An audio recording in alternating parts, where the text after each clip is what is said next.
Danai Sutra ini terjadi secara tidak dirancang, tapi mungkin disebabkan settingnya sudah ada, energinya sudah ada, maka ia timbul. Sekiranya kita sudah memasang satu niat, dan niat itu membina kita punya kesedaran, consciousness kita, sesuatu yang sesuai dengan niat dan consciousness atau kesedaran kita itu insya-Allah akan timbul tanpa kita cari pun, kadang-kadang, selalunya. Saya panggil emergent lah. Contohnya kalau kita ada niat untuk menyuburkan tanah, kita sediakan tanah yang subur, consciousness kita pun subur, maka tumbuhan akan tumbuh dan emerge naturally secara fitrah tanpa kita paksa. Jadi kalau kita diamanahkan satu tanah, bukan tanah sajalah, tapak, ruang, bangunan, rumah, institusi, kerja, profession, semua itu amanah kan?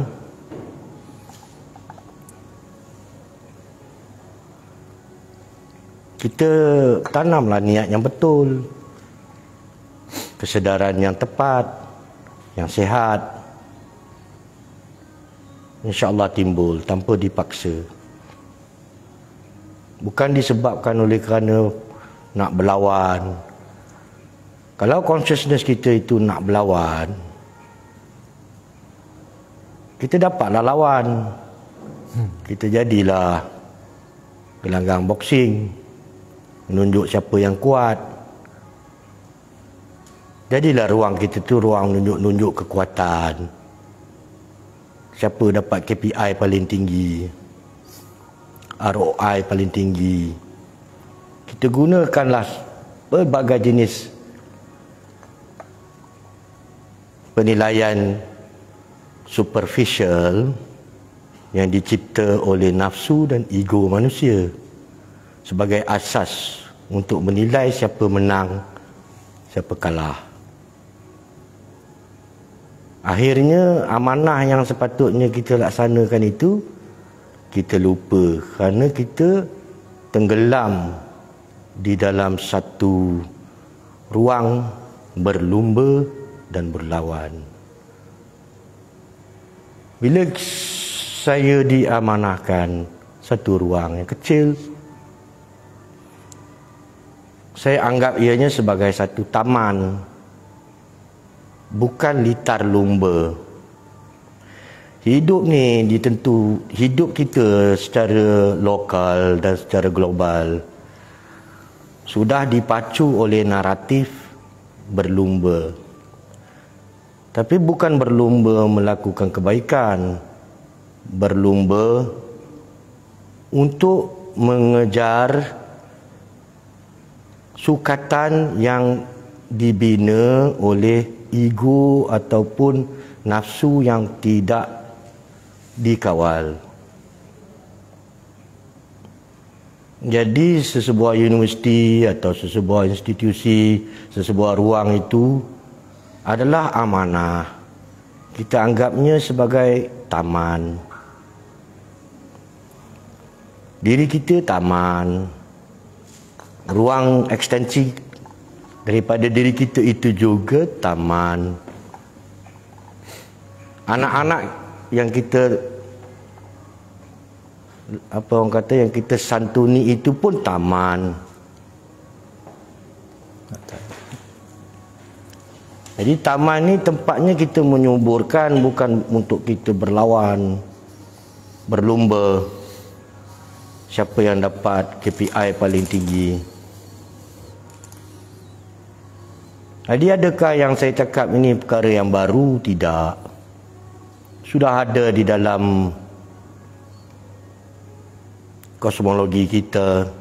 Kalau kita orang Melayu di daerah Nusantara ini sudah ada di dalam kosmologinya fahaman yang begitu. Tetapi kenapa kita buang? Itulah kita punya intangible values. Kalau kita sibuk dengan ICH, intangible cultural values, yang kita perlu pertahankan, kita bukan perlu pertahankan benda yang tangible sahaja, objek atau benda yang bersifat jasad. Kita perlu mempertahankan yang intangible, yang tidak ketara, yang tidak nampak, iaitu nilai-nilai asas yang membina kepribadian kita sebagai manusia. Kalau kita hanya merujuk kalau kita rujuk ICH, International Cultural Intangible Cultural Heritage contohnya, itu amanah kita yang perlu kita jaga. Yang kita jaga itu bukan yang nampak, yang tak nampak tu. Kita sibuk berlumba dengan benda-benda yang kita nampak, setongkol nampak di depan.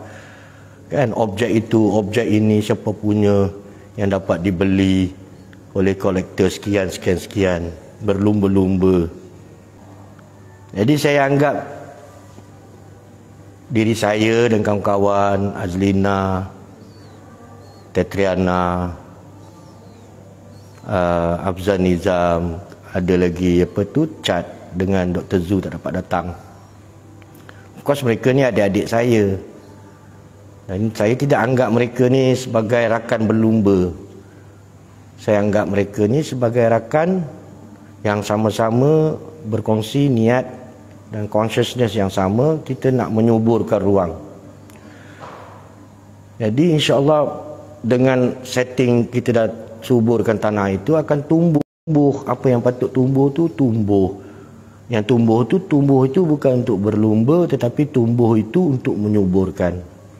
Apa yang kita nak suburkan? Kita ni datang dari mana dan pulang ke mana? Kita ni datang dari kasih dan belas, dan kita akan pulang kepada kasih dan belas. Saya pegang yang itulah, simple saja, tak complicated. Jadi kadang-kala sebab seluruh dunia naratifnya berlumba, termasuk di universiti juga tersedut di dalam dunia perlumbaan sehingga boleh mendatangkan banyak kerosakan. Kerosakannya pula bukan kerosakan dari segi fizikal, itu datang kemudian. Kerosakan dari segi mental, dan kerosakan dari segi batiniah, dari segi jiwa. Jiwa yang keruh, minda yang bising, yang mencipta lebih banyak kekeruhan dalam bentuk objek. Objeknya objek yang keruh. Kalau objek seni yang keruh, objek seni yang bising, kemudian dilanggani oleh orang-orang yang macam mana, yang juga bising dan keruh.